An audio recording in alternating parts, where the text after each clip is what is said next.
NATO is 75 years old. That's the main theme of a historic summit taking place in Washington, D.C. this week. There were festive events before the summit opened as NATO Secretary General Jens Stoltenberg threw the first pitch at a baseball game. And alliance leaders say there are good reasons to celebrate. The number of allies has grown to 32, with Sweden attending its first summit as a NATO member. We've made outstanding progress in strengthening our deterrence and defense. We built on our progress from previous summits, and we've shown the world that NATO is stronger, larger, and more united than ever before. But the alliance's anniversary takes place against a troubling backdrop.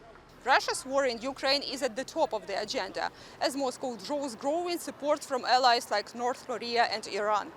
Meeting US defense officials at the Pentagon, Stoltenberg referred to Russian airstrikes on July 8th that included an attack on a children's hospital. Only today we have seen horrendous missile attacks against Ukrainian cities, killing innocent civilians, including children.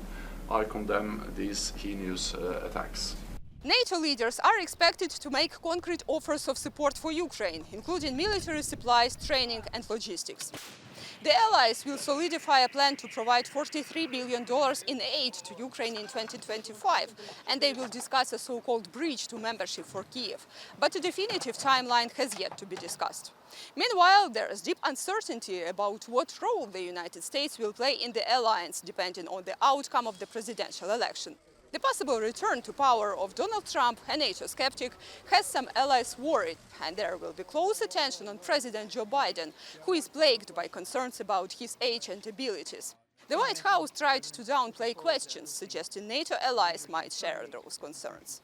I think the question presupposes the notion that they need to be reassured of American leadership and President Biden's commitment, and I don't believe that's the case. We're not picking up any signs of that from our allies at all, quite the contrary.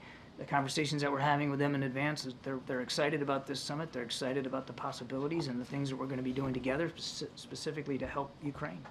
As the summit opens, the agenda will be busy and the stakes will be high for Ukraine, the United States and their allies.